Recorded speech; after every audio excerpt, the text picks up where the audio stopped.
Todos conocemos el rol actual que juega la nutrición no solo para el control y la prevención de la diabetes, sino también para otras enfermedades e incluso para estilos de vida saludable. Además, hay diferentes herramientas que favorecen en los pacientes con diabetes cumplir una nutrición adecuada. El conteo de carbohidratos es importante para un buen control en los pacientes que viven con diabetes. Le ayuda a entender qué alimentos afectan sus niveles de glucosa para que pueda suministrarse la cantidad correcta de insulina con los alimentos que ingiere. Contar carbohidratos puede ser muy fácil de aprender. Cuando usted entienda cómo se hace, tendrá la libertad de elegir alimentos y al mismo tiempo mantener sus niveles de glucosa bajo un buen control. Existen tres nutrientes principales en los alimentos: los carbohidratos, las proteínas y las grasas. Sin embargo, el efecto de las proteínas y grasas en los niveles de glucosa son mínimos si se come una cantidad proporcionada. Hablaremos más sobre las proteínas y grasas en otro video. Sin embargo, el principal nutriente principal en la comida que afecta los niveles de glucosa es el carbohidrato. Cuando el carbohidrato es consumido y digerido, se convierte en glucosa y eso evidentemente se traduce en niveles de glicemia. En función a eso, si conocemos qué cantidad de carbohidratos ingerimos, podemos conocer qué cantidad de insulina se administra en aquellos pacientes con diabetes que tienen tratamiento con insulina. Para iniciar, vamos a conocer a los carbohidratos. Básicamente, los carbohidratos son sustancias naturales compuestas por carbono, hidrógeno y oxígeno. Anteriormente los reconocían como hidratos de carbono, sin embargo, desde la década de los 1880 se reconoció que este concepto era erróneo, ya que los estudios estructurales demostraron que no eran hidratos porque no contenían moléculas intactas de agua. Hay diferentes tipos de carbohidratos. Los de absorción más lenta se reconocen como polisacáridos, ya que contienen al menos más de 3 monosacáridos en su estructura. Están otro tipo que son los oligosacáridos, que son aquellos que tienen al menos 3 moléculas de monosacáridos en su estructura, y los disacáridos, que son aquellos que tienen solo 2 moléculas. Los carbohidratos más simples son denominados monosacáridos, ya que solamente contienen la estructura básica de un carbohidrato. Y son estos carbohidratos los que se absorben de manera más rápida en el tracto gastrointestinal y elevan más rápido la glicemia en sangre. Vamos a ubicarnos entonces en el intestino. Allí ocurre la absorción de los principales alimentos que ingerimos con las comidas, como las carnes, las proteínas, los vegetales, las grasas y los carbohidratos. Los carbohidratos se consiguen principalmente en los granos, la pasta, el arroz, el pan, las frutas, los productos lácteos, los dulces y algunos vegetales. Todos estos alimentos contienen carbohidratos y causan un incremento de la glucosa. Cuando usted come carbohidratos, estos carbohidratos se convierten en glucosa y entran al torrente sanguíneo. La insulina ayuda a que la glucosa pueda moverse del torrente sanguíneo al interior de la célula, donde puede ser usada como energía. La cantidad de insulina requerida por el cuerpo varía dependiendo de la cantidad de carbohidratos que usted coma, que en pacientes que no tengan diabetes, pues es la función básica del páncreas.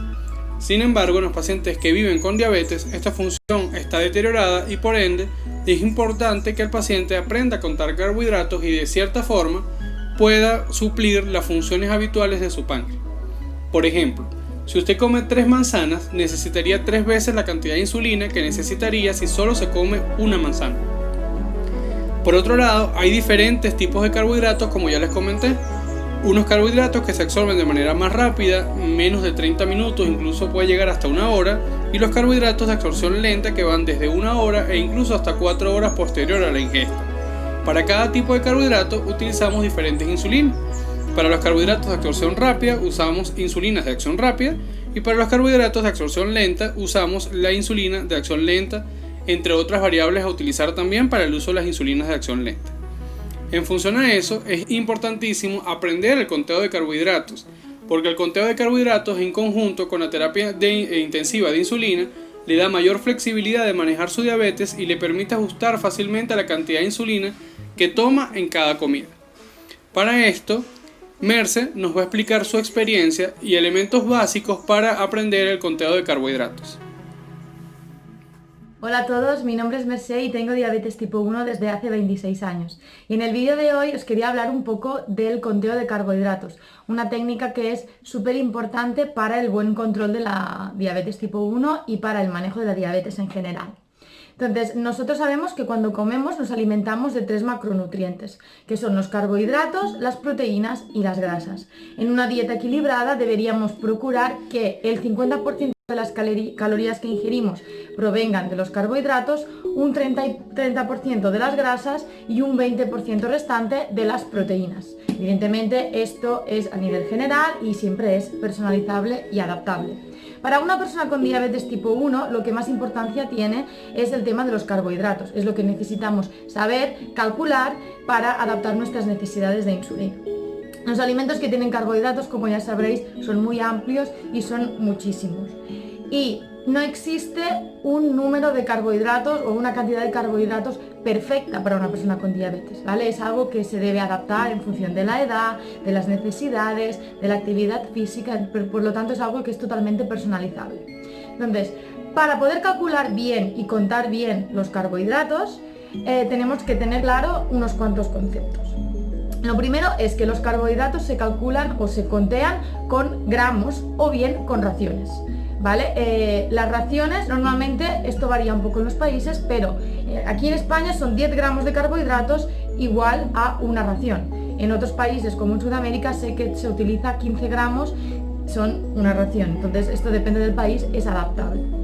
Yo os recomiendo que aprendáis a calcularlo en gramos.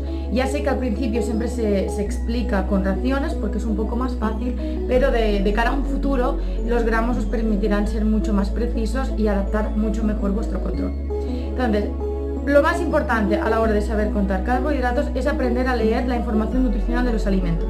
Nosotros cuando compramos, adquirimos un producto o el producto que tengamos en casa, tener una etiqueta con la información nutricional en la cual vais a poder ver la cantidad de carbohidratos. Los carbohidratos se dividen en azúcares y en fibra. Tenéis que mirar el conjunto, el total. Y allí o bien lo tendréis expresado en gramos o por porción de producto. Si lo tenéis por porción de producto, pues ya lo sabéis. Si lo tenéis en gramos, vais a tener que pesar el alimento. Otra cosa súper importante, pesar los carbohidratos para saber la cantidad de azúcares que estáis ingiriendo. Y luego, en función del peso, hacéis una regla de 3 y tendréis los gramos de carbohidratos. Si lo queréis con raciones, entonces deberéis dividirlo por 15 para saber las raciones que estáis consumiendo. ¿Vale? ¿Qué pasa cuando no disponemos de la información nutricional del alimento? Pues existen en internet, gracias a Dios existe internet, existen unas tablas de alimentos, ¿vale? Yo recomiendo la del nutricionista especializado en diabetes, Serafín Murillo, que es un gurú de la diabetes, y las podéis descargar gratuitamente en la web de la Fundación de Diabetes. Y si no, existen también otras aplicaciones, como por ejemplo la de Social Diabetes, que es gratuita, y allí hay un contador de carbohidratos donde le metéis el alimento y os dirá la información nutricional, o incluso le meteréis los gramos y os dirá directamente los carbohidratos que contiene esa cantidad de alimento. Así que básicamente lo primero que os tenéis que acostumbrar es a saber la información nutricional, pesar y hacer una regla de 3 para saber lo que estáis ingiriendo. De ese modo sabréis adaptar vuestras necesidades de insulina y podéis estar más tiempo en rango. Evidentemente aquí podríamos hablar también del concepto ratio de insulina, pero es algo que no os voy a machacar hoy y que a lo mejor trataremos en futuros vídeos. Así que gracias por escucharme y espero que os haya servido de ayuda. Chao. Merces por habernos explicado de esta forma tan sencilla el conteo de carbohidratos. En los próximos videos vamos a saber interpretar adecuadamente las etiquetas de los alimentos y cómo se puede aplicar esto para un conteo práctico de carbohidratos. También vamos a reconocer algunos elementos prácticos para el conteo de carbohidratos de una manera más fácil y lo pueden aplicar en su vida cotidiana. Los invito a que nos sigan en nuestras redes sociales y en nuestro canal de YouTube, Doctor Internista. Gracias.